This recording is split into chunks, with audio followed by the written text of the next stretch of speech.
यूरोपीय समंदर की तह में रूसी एटमी ड्रोन्स के कामयाब तजर्बे पर यूरोपीय ममालिक में खौफ और दहशत की लहर दौड़ गई है और अब रूसी 9M730 या बोरेवेस्निक मिसाइल के कामयाब तजर्बे के दावे सामने आए हैं, जिस पर अमरीकी सदर डोनाल्ड ट्रंप ने पेंटागन को भी एटमी धमाके करने का हुक्म दिया है। लेकिन अमरीका ने साथ ही यूक्रेन को टोमोहॉक क्रूज मिसाइल भी सप्लाई कर दिए हैं। टोमोहॉक जदीद क्रूज मिसाइल हैं जो जौहरी मवाद ले जाने की सलाहियत रखते हैं। दुनिया को दरपेश एक नई एटमी कशमकश, इसी पर बात होगी, लेकिन पहले जानेंगे कि पोसेडोन नामी एटमी ड्रोन जो ज़ेरे-आब काम करता है और बोरेवेस्निक रूसी मिसाइल के बारे में। नाज़रीन, 27 अक्टूबर की शाम व्लादिमीर पुतिन ने समंदर की तह में मुहलिक तरीन रूसी एटमी ड्रोन के कामयाब तजर्बे का दावा किया। पोसेडोन के तजर्बे के दौरान पैदा होने वाली 1500 फीट की लहरों ने यूरोप को तशवीश में मुब्तला कर दिया। रूसी पोसेडोन दरअसल एक गैर रिवायती बारूदी सुरंग और ड्यो हैकल ड्रोन है। 65 फीट लंबा और 2 मीटर कुतर का हामिल ये रूसी ड्रोन एटमी सलाहियत रखता है। ये ज़ेरे-आब टारपेडो जैसा है। छोटे एटमी रिएक्टर से चलने वाला पोसेडोन सतह पर आए बगैर पूरे समंदर को तय करने की सलाहियत भी रखता है।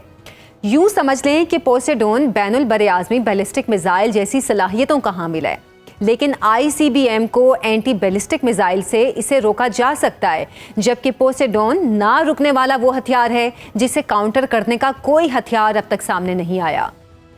हिरोशिमा में गिराया जाने वाला एटम बम 0.015 मेगावाट ताकत रखता था, जबकि पोसेडोन 2 मेगाटन जौहरी ताकत का हामिल है, जो ज़ेरे-आब फटने पर सिर्फ तबाही नहीं लाएगा बल्कि दुनिया को एक ताबकारी के समंदर में भी धकेल देगा।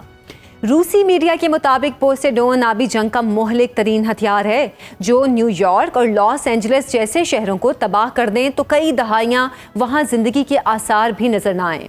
रूस ने गुज़श्ता दिनों बैनुल बरे आज़मी बैलिस्टिक मिसाइल 9M730 या बोरेवेस्निक मिसाइल का कामयाब तजर्बा किया और ख्याल जाहिर किया जा रहा है कि रूसी मिसाइल के तजर्बे की साइट आर्कटिक जज़ायर थे, जहां मिसाइल ने मुसलसल 15 घंटे परवास के बाद 14,000 किलोमीटर दूर अपने हदफ को निशाना बनाया। बोरेवेस्निक मिसाइल को रूसी सदर ने एक समंदरी परने से शुमार किया जो कम ऊंचाई पर उड़ते हुए ज़मीन पर कहीं भी एटमी मवाद गिराने की ताकत रखता है और यही कम ऊंचाई पर सफ़र उसे अमरीकी दिफाई निज़ाम का निशाना बनने से बचाता है। खदशा है कि स्काईफॉल का कोड नाम रखने वाला रूसी जौहरी मिसाइल में मौजूद मिनी एटमी रिएक्टर ताबकारी पैदा कर सकता है। माहिरीन के नज़दीक एक गैर ज़रूरी और बेतहाशा खर्चे वाली ईजाद है।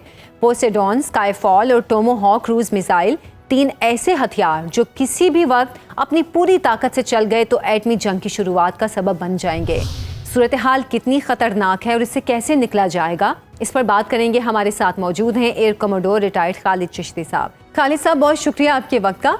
रूस के एटमी तजर्बा, ट्रंप का पेंटागन को एटमी धमाकों का हुक्म और यूक्रेन को टोमोहॉक मिसाइलों की फराहमी, क्या दुनिया खास तौर पर मगरबी ममालिक एटमी जंग की तरफ बढ़ रहे हैं? जी, बहुत शुक्रिया आयशा, आपने बुलाया।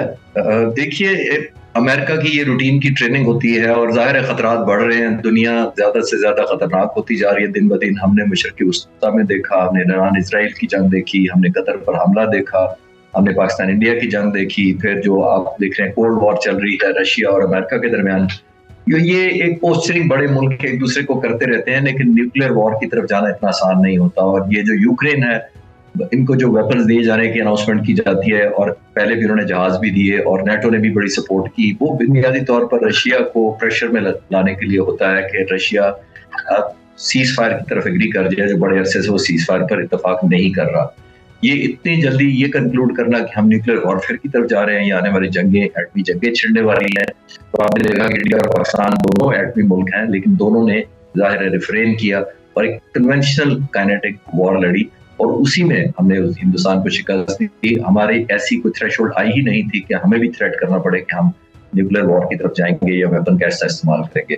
तो ये दुनिया में अब जितनी पोलराइजेशन हो चुकी है और थ्रेट्स हैं और इंस्टेबिलिटी है, ये उसी का कंटिन्यूएशन है। लेकिन मेरा नहीं ख्याल कि ये दुनिया इस वक्त न्यूक्लियराइजेशन की तरफ जा रही है जहाँ पे जंगें ऐसी शक्लों में कन्वर्ट करते हैं। खालिद साहब, अमेरिका की जानिब से रूसी एटमी धमाकों के रद्द-ए-अमल में यूक्रेन को टोमोहॉक क्रूज मिसाइल दिए गए हैं। ये टोमोहॉक क्रूज मिसाइल क्या रूस के जारहाना अज़ाइम का मुकाबला कर सकेंगे? देखिए, ये बुनियादी तौर पर पिछले जवाब से ही जुड़ा हुआ है, क्योंकि बुनियादी तौर पर वेस्ट, नेटो और खास तौर पर अमेरिका चाहता है कि रूस को इतना अंडर प्रेशर लाया जाए कि वो समझना शुरू हो जाए कि अगर हमने वॉर कंटिन्यू की तो यूक्रेन की कैपेसिटी इस हद तक बढ़ती जा रही है कि उसके पास मौलिक से मौलिक हथियार आते जा रहे हैं। पहले उन्होंने फाइटर जहाज दिए, फिर उन्होंने मिसाइल दिए, फिर बहुत सारी टेक्नोलॉजी ट्रांसफर हुआ है, लेकिन रूस अभी तक, क्योंकि उसकी मिलिट्री माइट बहुत पावरफुल है, उसके पास वेपन्स का आर्सेनल बहुत स्ट्रांग है, तो वो प्रेशर में आ नहीं रहा। लेकिन दूसरी तरफ हम देखते हैं कि यूक्रेन की कैपेसिटी डिप्लीट होती जा रही है और यूक्रेन जाहिर है एक ऐसी पोजीशन पर जा रहा है, वो सस्टेन करना जंग उसके लिए मुश्किल से मुश्किल होता जा रहा है। इसीलिए रूस सीज फायर पर नहीं मान रहा और इसी की वजह से हम देखा आपने कि अमेरिकन प्रेसिडेंट जो है वो नाराज हैं। प्रेसिडेंट पुतिन से मीटिंग एक कैंसिल भी हुई, एक पहले भी हुई थी, उसका नतीजा कोई नहीं निकला।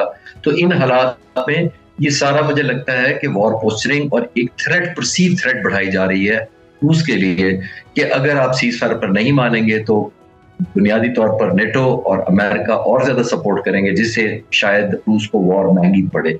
लेकिन मेरा नहीं ख्याल कि इस खित्ते में एग्जीक्यूशन हो सकेगी इन वेपन्स की, वो मुझे लाइकली नहीं होता। अच्छा सर, रूसी पोसेडोन ड्रोन और स्काईफॉल मिसाइल शायद अब तक की मोहलिक तरीन ज़ेरे हथियार हैं। क्या ये वाकई हकीकत है या ये दावे जाली हैं?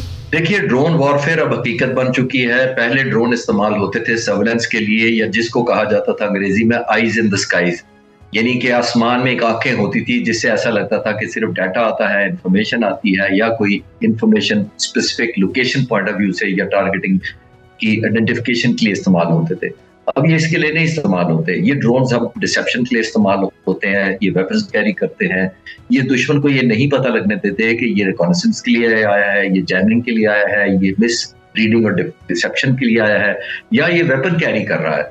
और अगर वेपन कैरी कर रहा है तो क्योंकि ड्रोन्स की रेंज इतनी ज्यादा है और इतनी देर तक ये फिजा में रह सकते हैं कि उनका तकरीबन 20 से 30 किलो से ज्यादा वेपन नहीं कैरी करते। तो जब इतना जो वेपन्स कैरी करते हैं, ये काफी देर तक और कई घंटों तक आसमान में लॉइटरिंग या फिर सकते हैं। जब ये फिरते हैं, क्योंकि साइज में बहुत छोटे होते हैं, इनको इंटरसेप्ट करना मुश्किल होता है और इसके अंदर डिसेप्शन टेक्निक्स भी होती हैं।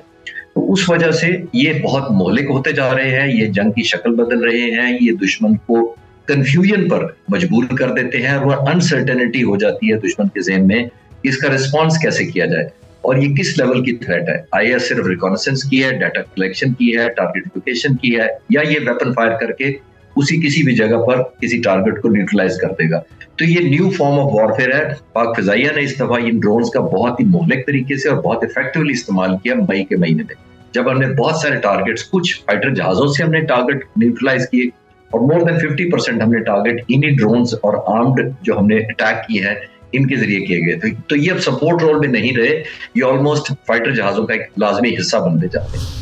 अच्छा, आवाज़ से तेज़ सफ़र करने वाले मिसाइलों के दौर में 14,000 किलोमीटर 15 घंटों में तय करने वाला मिसाइल क्या अफादियत का हामिल हो सकता है, जबकि तरह तरह के दिफाई निज़ाम भी काम कर रहे हों? जी, ये एक कंटिन्यूस रेस होती है। देखिए, दुनिया के अंदर जब वेपन बनाए जाते हैं तो वो इस मकसद के लिए बनाए जाते हैं कि एक तो बहुत ज्यादा स्पीड पर उड़े, यानी जब भी फायर किए जाएं वो इतनी ज्यादा एक्सेलरेशन करें कि उनको नॉर्मल जहाज या फाइटर जहाज या कोई और काउंटर मिसाइल इंटरसेप्ट ना कर सके। उनके अंदर डिसेप्शन टेक्निक्स होती हैं, स्पीड इसके अलावा है। जब ये होता है तो दूसरी तरफ से एक काउंटर स्ट्रैटेजी आती है कि जाहिर है उनको इंटरसेप्ट करने वाले जो रेडार होते हैं या सेंसर्स होते हैं या मिसाइल्स बनाए जाते हैं, वो भी उतने ही लीथल, उतने जायल और उतने ही स्पीड पर बनाए जाते हैं ताकि दुश्मन के आने वाले मिसाइल को बहुत पहले अपनी हदूद से इंटरसेप्ट किया जा सके।